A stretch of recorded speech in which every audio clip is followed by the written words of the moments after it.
नमस्कार। प्रभात साक्षी news network के खास साप्ताहिक कार्यक्रम चाय पर समीक्षा में आप सभी का स्वागत है। आज का कार्यक्रम भी बदले स्वरूप में है, जहां हम हमारे दर्शकों के प्रश्नों के उत्तर देंगे। हम आपको बता दें कि हमारे दर्शकों ने हमें बड़ी संख्या में प्रश्न भेजे थे। उनमें से अधिकांश प्रश्न लगभग समान थे। हमने सभी प्रश्नों के मर्मों को मिलाकर 2 प्रश्न बनाए हैं, जिनके उत्तर हम आज के कार्यक्रम में देंगे। आइए देखते हैं पहला प्रश्न क्या है।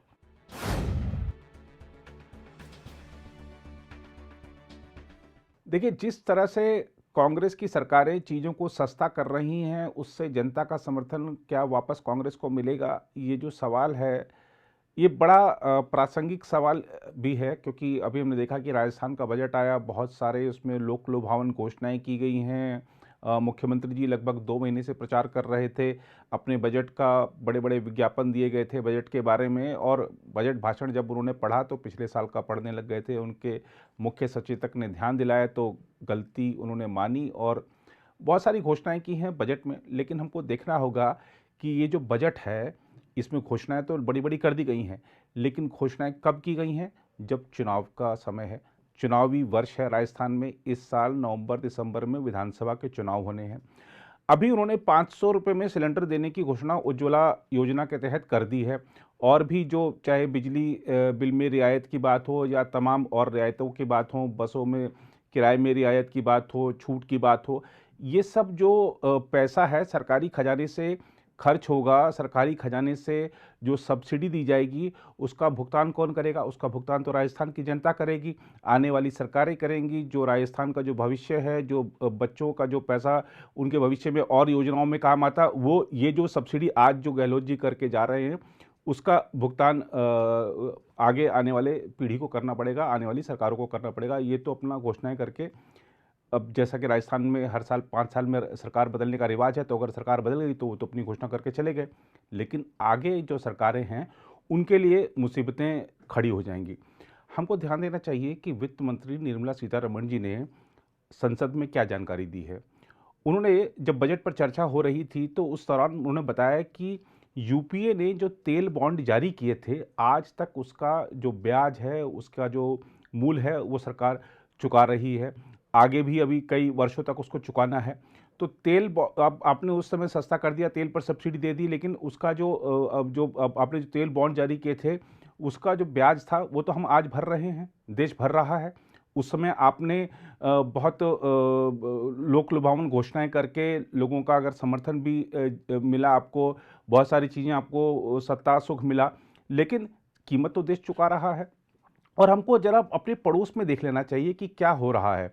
जब हमारे यहाँ पर पेट्रोल डीजल के दाम बहुत बढ़ गए थे, तब इस तरीके का एक चार्ट सोशल मीडिया पर दिखाया जाता था कि देखिए, भारत में जो पेट्रोल डीजल की कीमतें हैं, वो श्रीलंका, पाकिस्तान, नेपाल से भी ज़्यादा महंगी हैं। वहाँ पर तो हमसे बहुत सस्ता है। वो लोग कैसे सस्ता दे रहे हैं? अब क्या हो रहा है वहाँ पर, वो ज़रा वो देख लीजिए। पाकिस्तान में और श्रीलंका में हमने देखा कि जो श्रीलंका में मतलब इस विदेशी मुद्रा भंडार नहीं बचा कि वो बाहर से तेल खरीद सकें। अपनी ज़रूरतों को पूरा करने के लिए उनको भारत पर निर्भर रहना पड़ रहा है श्रीलंका को। पाकिस्तान के पास तेल खत्म हो चुका है।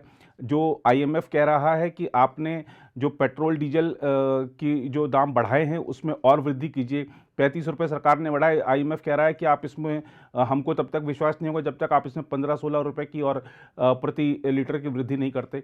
तो वहाँ पर कीमतें आसमान छू रही हैं। क्यों? क्योंकि गलतियाँ की थी पूर्व में। आप लोक लुभावन चीज़ें, बहुत सारी चीज़ें कर सकते हैं। आप एक जो सिंपल गणित है, उससे भी अगर समझेंगे, तो अगर मुझे कोई चीज़ सस्ती मैं महंगी लाकर आपको सस्ती दे रहा हूँ, तो वो पैसा कहाँ से जाएगा? वो पैसा कहाँ से? सरकारी खजाने में पैसा जनता ही देती है, और जनता से जो लिया जाता है वही जनता को दिया जाता है।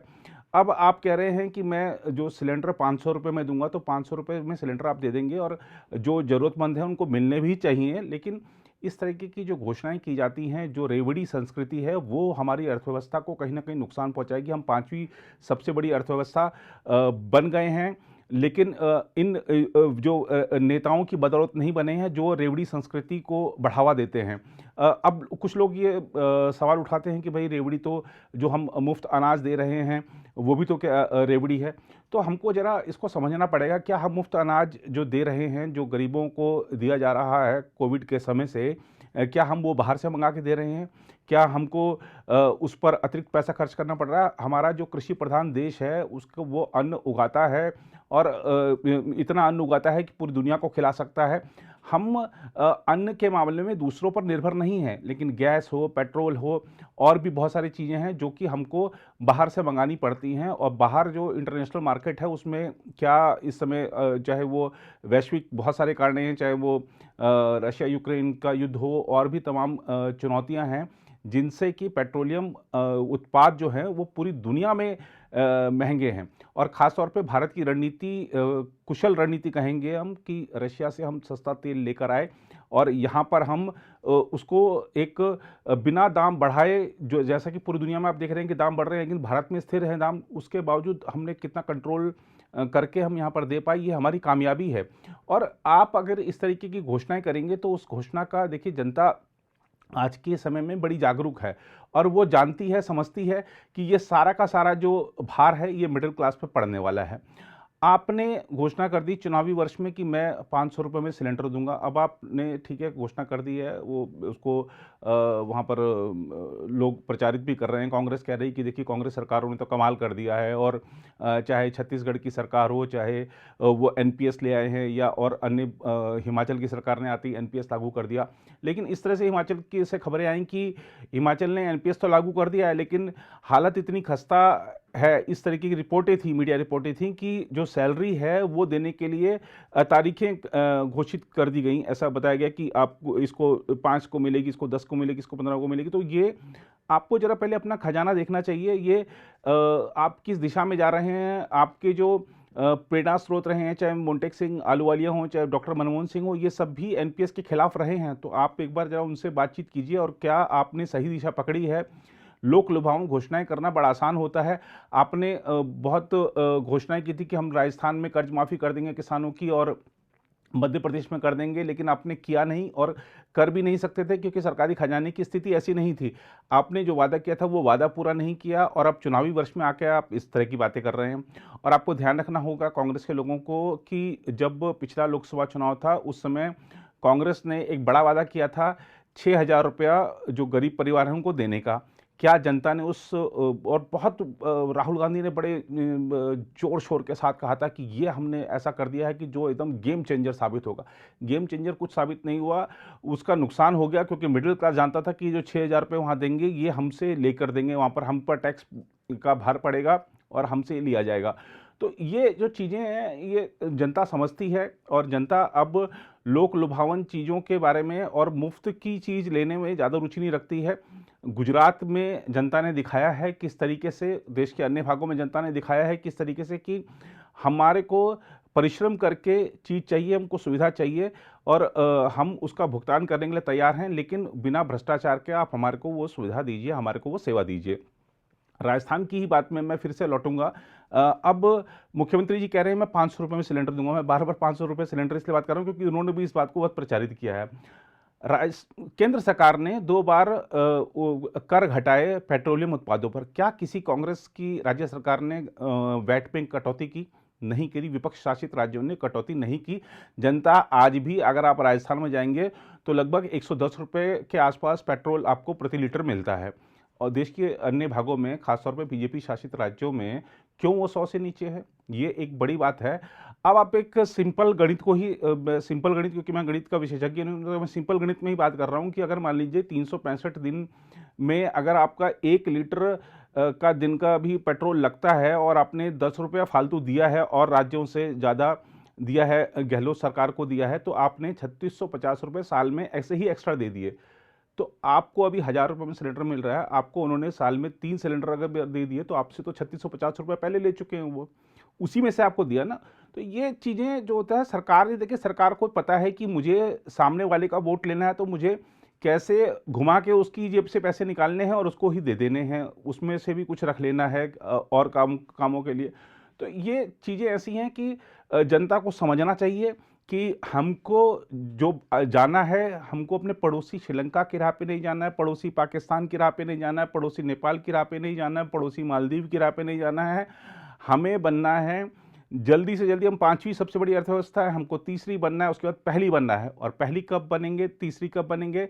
जब हम ये इस तरीके की जो हमारी जो आर्थिक हमारा नियम है या हमारी जो वित्तीय कार्यकुशलता है, उसको हम बरकरार रखेंगे। और अनुशासन, वित्तीय अनुशासन बहुत ज़्यादा ज़रूरी है। प्रधानमंत्री जी ने भी अपने संबोधन में कहा था कि किस तरीके से कर्ज ले लेकर लोग कंगाल हो गए हैं। और जब आप एक समय ऐसा आता है, देखिए पाकिस्तान को आईएमएफ पैसा नहीं दे रहा है, तमाम तरह की शर्तें लगा रहा है, बांग्लादेश को आईएमएफ से लोन लेना पड़ गया है। तो सारे पड़ोसियों का ये हाल है। और हमारे सिर्फ पड़ोसी नहीं, बहुत सारे चाहे अफ्रीकी देश हों और भी दुनिया में कई सारे देश हैं जो कंगाल हो चुके हैं, उनकी खबरें यहाँ तक नहीं आती हैं। वित्तीय जो अनुशासन है वो बहुत ज़्यादा ज़रूरी है। और हमारी जो अर्थव्यवस्था की बुनियाद है बहुत मजबूत है, ये बात सही है, लेकिन उस मजबूत बुनियाद को हम लुटा नहीं सकते हैं। ये हमारे जो पुरखों की कमाई है, इसको हम मुफ्त में नहीं बांट सकते हैं। हमको आगे बढ़ना है और दुनिया को एक संदेश देना है कि भारत के लोग मुफ्तखोर नहीं हैं, मेहनत करते हैं, मेहनत से कमाते हैं और उसके बाद अपनी अर्थव्यवस्था को आगे बढ़ाते हैं।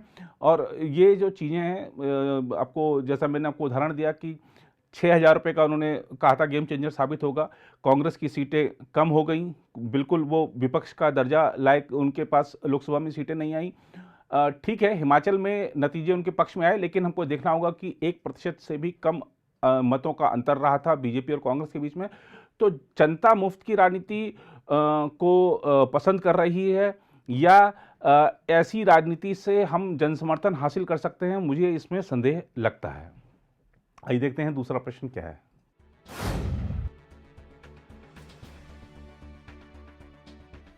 देखिए, प्रधानमंत्री जी का जो संसद में दोनों सदनों में संबोधन रहा, उसको हम पहले अगर लोकसभा की बात करें, उसमें भी उन्होंने बहुत सारे मुद्दे उठाए, राज्यसभा में भी बहुत सारे मुद्दे उठाए।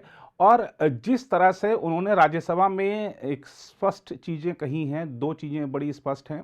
एक तो ये था कि एक अकेला सब पर भारी पड़ रहा है, तो आने वाले जो चुनाव हैं या जो इस साल जो अभी 3 राज्यों में चुनाव चल रहे हैं और बाकी अभी 6 राज्यों में और चुनाव होने हैं, जम्मू कश्मीर में भी हो सकता है हो जाए गर्मियों में, तो ये सब जो चुनाव हैं, उसके बाद अगले साल लोकसभा चुनाव है, तो एक अकेला ही सबसे मुकाबला करने वाला, ये चीज़ उन्होंने दिखा दी है। उन्होंने कहा कि ईडी ने सबको एक मंच पर ला दिया है, तो यानी कि जो सारे जो एक मंच पर दिख रहे हैं, अभी एक मंच पर तो दिख रहे हैं, लेकिन चुनाव के दौरान क्या नेतृत्व का मुद्दा, सीटों के बंटवारे का मुद्दा जो है वो सब उससे सहमत होते हैं, ये देखने वाली बात होगी कि सारे के सारे एक मंच पर रहते हैं या बहुत सारे गठबंधन चुनाव लड़ते हैं बीजेपी के मुकाबले में।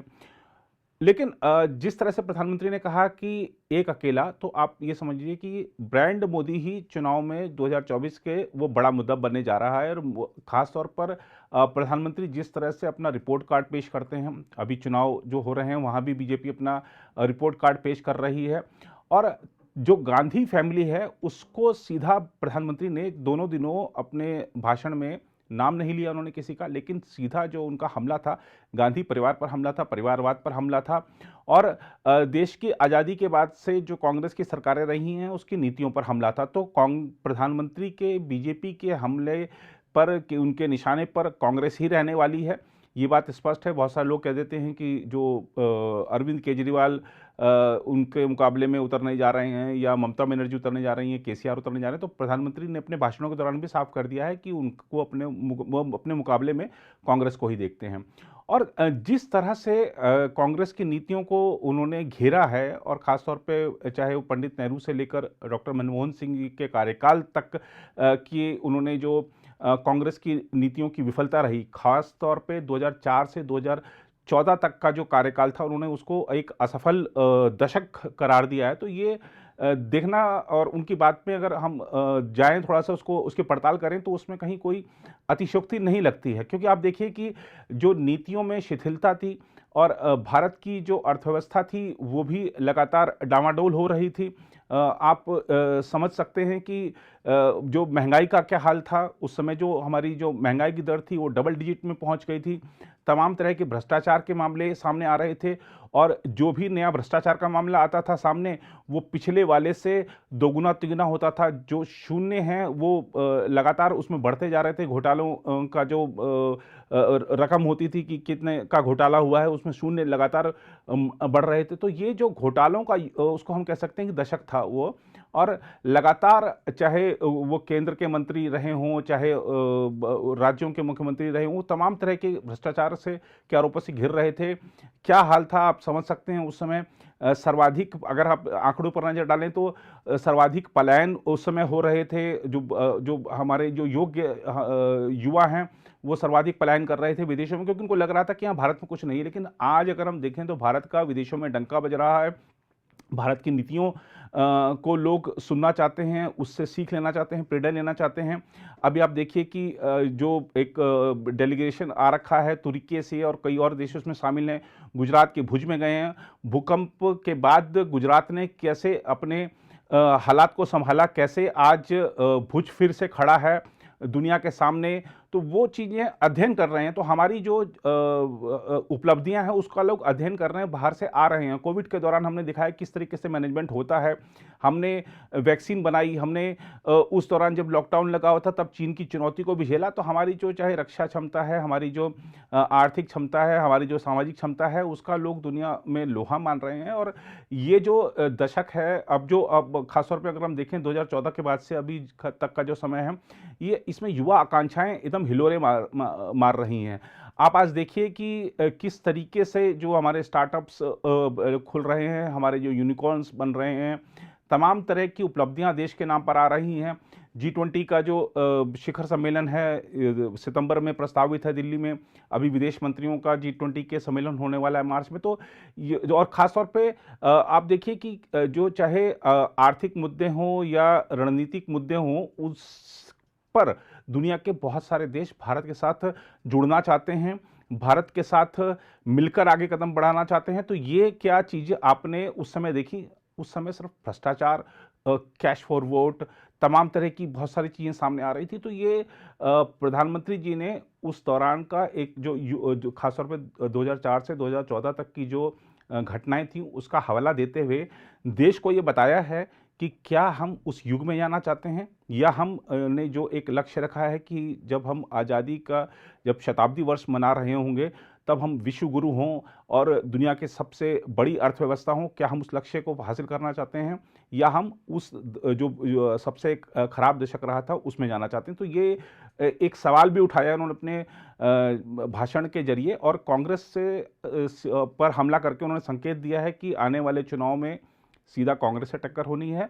और जिस तरह से उन्होंने कहा है कि जितना कीचड़ उछालोगे उतना कमल खिलेगा, तो प्रधानमंत्री आश्वस्त भी दिखे। अगली चुनाव में फिर से अपनी विजय के लिए देखना होगा कि आगे के जो राजनीतिक घटनाक्रम है वो कैसे आगे बढ़ते हैं। फिलहाल तो ये चुनावी वर्ष है और कई सारे हमने जैसा चर्चा करी कि बहुत सारे विधानसभा के चुनाव हैं, तो देखना होगा कि सर्वाधिक चुनाव कौन जीतता है, और उसके आधार पर ही आगे 24 की लड़ाई जो है उसके बारे में कुछ कहा जा सकेगा।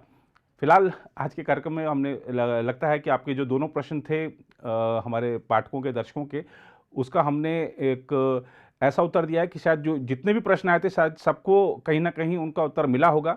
आज की चर्चा में इतना ही। बाकी देश दुनिया की खबरों के लिए बने रहें आप प्रभा साक्षी के साथ। अगर आप भी लेना चाहते हैं देश दुनिया की तमाम जानकारी तो आज ही सब्सक्राइब करें हमारे चैनल को। साथ ही नीचे दिए बेल आइकन को जरूर दबाएं ताकि हर अपडेट आप तक पहुंच सके।